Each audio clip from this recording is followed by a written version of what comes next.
Here's a question that should bother you. What does it take to earn over $500 million in a single lifetime and still end up broke? Because that's exactly what happened to Wayne Newton. The man Las Vegas called its own.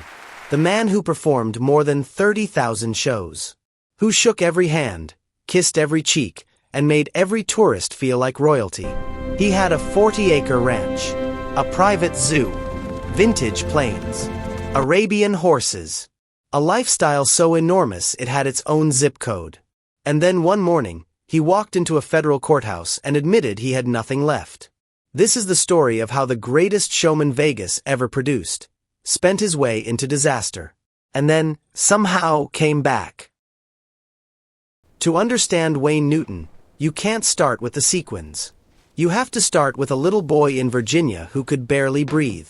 Carson Wayne Newton was born in 1942 in Norfolk, Virginia. His father was a mechanic. His mother kept the house together. They weren't rich, not even close. But from the moment Wayne could walk, it was obvious this kid had something. He could sing. Not cute kid at the school play, sing. Really sing, rich, warm, the kind of voice that made strangers stop mid-conversation and just listen. The problem: severe asthma. Virginia winters were brutal on his lungs. Doctors gave the family a choice: move somewhere dry or watch their son struggle to breathe for the rest of his life. So they packed up and headed west. Sunny Slope, Arizona. And in the desert heat, two things happened. Wayne's lungs opened up, and his talent exploded. By age 6, he was playing guitar. By 10, he'd added violin, banjo, bass, and keyboards. He performed at county fairs, church events, anywhere they'd hand him a microphone. His older brother Jerry played alongside him, and together they were a local sensation. Then came the trip that changed everything. In the mid-1950s, the Newton family drove through Las Vegas. Wayne was 13 years old, standing on Fremont Street, staring up at the neon. The noise, the electricity, the feeling that anything could happen here. He made a decision right then and there. This was where he was meant to be.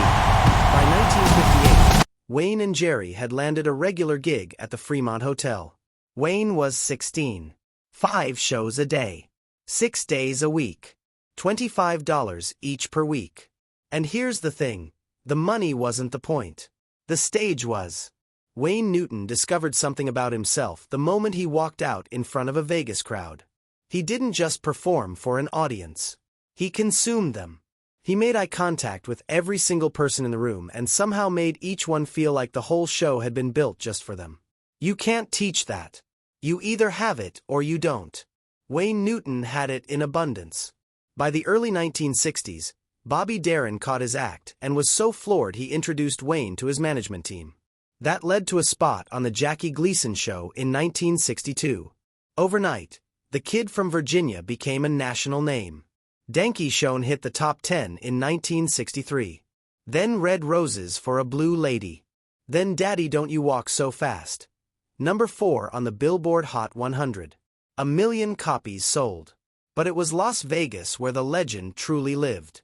By the mid-1970s, Newton was the highest-paid performer in Vegas history. His contract at the Sands guaranteed him over $250,000 a week. That number, printed in newspapers, whispered around the entertainment industry, said everything about what he had become. He performed 330 shows a year at his peak. He signed autographs until his wrist ached. He remembered fans' names, their kids' birthdays. He sent flowers to people who mentioned anniversaries in passing. Frank Sinatra played Vegas. Elvis played Vegas. But Wayne Newton lived there. He was the king who never left. Now here's where the story gets complicated. Because Wayne Newton didn't believe in restraint. Not on stage. Not with his fans. And absolutely not with his spending. He called it Casa Shenandoah, named after the Virginia Valley he'd left behind as a child. He bought the original property in 1966 for $300,000. He was 24 years old. And then he never stopped building. By its peak, Casa Shenandoah wasn't a ranch anymore. It was a private kingdom. 19 rooms in the main house. stables for over 50 Arabian horses, a private zoo, swans, peacocks, macaws, and a llama named Julio, vintage cars, antique aircraft, a landing strip long enough for a jet. He employed dozens of people just to keep it running. And he paid them well, because Wayne Newton believed in loyalty, and loyalty cost money. He also gave generously to charities, picked up dinner tabs for entire restaurants, sent cars to airports to collect people he'd met once. The man was constitutionally incapable of saying no to someone who needed something. It was the source of his greatness on stage, and the source of his ruin off it. By the mid-1980s, Wayne Newton was earning extraordinary money, and spending more than he earned. The gap was small at first. Then it wasn't. Then it became a canyon. But the shows kept selling. The contracts kept coming. And Wayne Newton kept believing that tomorrow's earnings would outrun yesterday's bills. In Las Vegas, they have a name for that kind of thinking. They call it the gambler's fallacy. And it destroys everyone eventually. In 1980, a magazine story alleged that Wayne Newton had ties to organized crime. Specifically, that his path to purchasing the Aladdin Hotel had been smoothed by men whose names appeared in FBI files. Newton denied it. Loudly. Publicly. With genuine fury. Then in 1981, NBC Nightly News aired an investigative report doubling down on those allegations, naming a specific individual described as connected to the Gambino crime family. The implication was clear. Mr. Las Vegas was connected. Most entertainers in that situation call their publicist, issue a statement, and wait for the news cycle to move on. Wayne Newton sued NBC for defamation. He spent years, and millions of dollars, pursuing that case. In 1986, a federal jury awarded him $19.2 million. One of the largest defamation verdicts in American history. Newton wept in the courtroom. His lawyers shook hands. The headline said the little guy had beaten the network. And then came the appeals. In 1990, the Ninth Circuit Court reversed the verdict entirely. Every penny of that $19.2 million. Gone. And the legal fees he'd spent chasing it? Those were gone too. The NBC lawsuit didn't just cost him money. It cost him years of focus that should have been directed at his finances. While he was fighting that battle, the bills at Casa Shenandoah kept compounding. His casino investment, the Frontier Hotel, was hemorrhaging cash in the middle of a 6-year labor strike. And nobody around him was being honest enough to make him stop and look at the numbers. He was right that NBC had hurt him. The jury believed it. But being right and winning are two very different things. In 1992, Wayne Newton filed for bankruptcy. The man who had earned over $500 million in his career. The man with the ranch and the horses and the jets and the Rolls-Royce. That man walked into a federal courthouse in Las Vegas and admitted he owed more than he had. His debts totaled around $20 million. The IRS claimed years of back taxes. Banks wanted payment on the Frontier Hotel loans. Contractors, vendors, suppliers, all of them had a claim on what was left. Creditors came after Casa Shenandoah. The horses were at risk. The planes were at risk. Everything he had built over 30 years was suddenly someone else's collateral.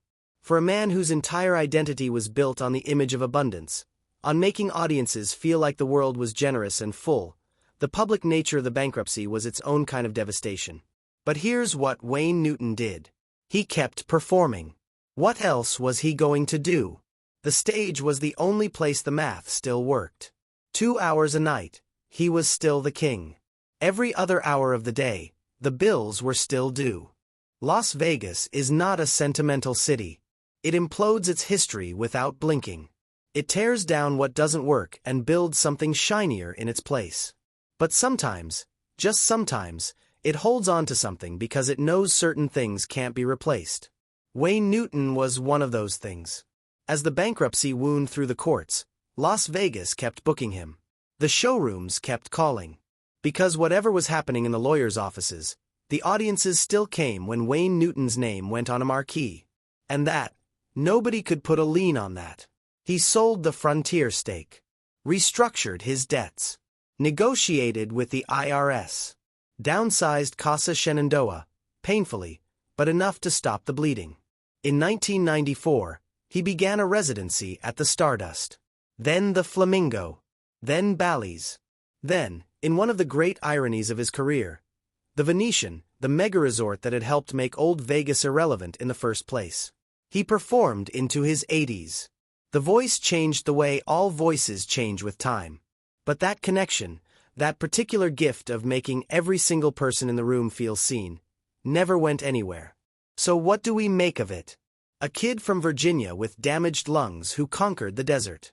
A performer who gave everything to his audiences, and then gave more than everything to his lifestyle. A man who earned $500 million, filed for bankruptcy, and then went back out on stage and did it all over again. Wayne Newton's story isn't really about money, though the money is part of it. It's about what happens when a man's entire identity becomes inseparable from a performance, from an image, from a way of moving through the world that requires resources you can't always sustain. Being Mr. Las Vegas cost a fortune.